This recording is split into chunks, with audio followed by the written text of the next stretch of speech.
একজন পুরুষ দুনিয়াতে তার জন্য সবচেয়ে চ্যালেঞ্জের বিষয় হলো নারী ঘটিত ইস্যুতে সে নিজেকে পবিত্র রাখা, পরিচ্ছন্ন রাখা, তার চরিত্রকে কালিমা এবং কলুষ থেকে, হারাম সম্পর্ক থেকে মুক্ত রাখা। এটার মতো কঠিন কাজ, এর মতো কঠিন পরীক্ষা পৃথিবীতে আরেকটা নবীজি বলেছেন আমি রেখে যাইনি। এটা সেই সময়ের কথা।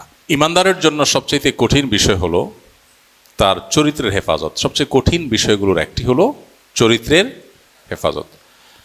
আল্লাহ সুবহানাহু ওয়া তাআলা কোরআনে কারিমে 18 নম্বর পারার প্রথম সূরা মুমিনুনের শুরুতে আল্লাহ বলেছেন, আউযু বিল্লাহি মিনাশ শাইতানির রাজীম, ক্বাদ আফলাহাল মুমিনুন, সেই ঈমানদাররা সফল হবে, আল্লাযীনা হুম ফি সালাতিহিম খাশিউন, যারা তাদের সালাতে খুশু অবলম্বন করে, মনোযোগ ধরে রাখে, খুশুর সাথে সালাত আদায় করে। ওয়াল্লাযীনা হুম আনিল লাগওয়ি মুরিদুন, যারা অনর্থক কাজ পরিহার করে, বেহুদা কাজ করে না, জীবনকে অহেতুক কাজে নষ্ট করে না। ওয়াল্লাযীনা হুম লিয-যাকাতি ফাইলুন, যারা যাকাত আদায় করে। ওয়াল্লাযীনা হুম লিফুরুজিহিম হাফিজুন, সফল মুমিনদের আরেকটি বৈশিষ্ট্য হলো যারা নিজেদের চরিত্রকে হেফাজত করে, সম্ভ্রম রক্ষা করে, যারা তাদের চরিত্রকে অন্যায় এবং আল্লাহর নিষিদ্ধ ক্ষেত্রে ব্যবহার করে না, অনাচার করে না।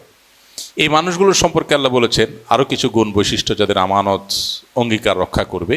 আল্লাহ বলেছেন শেষে এসে, উলাইকা হুমুল ওয়ারিসুন আল্লাযীনা ইয়ারিসুনাল ফিরদাউসা হুম ফিহা খালিদুন, এই বৈশিষ্ট্যের মানুষরাই হলো জান্নাতুল ফিরদাউসের মালিক হবে।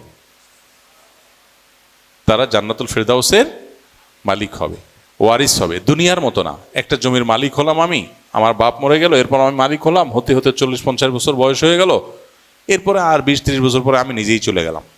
এটা মালিক হওয়া না, এটা দারওয়ানি করা।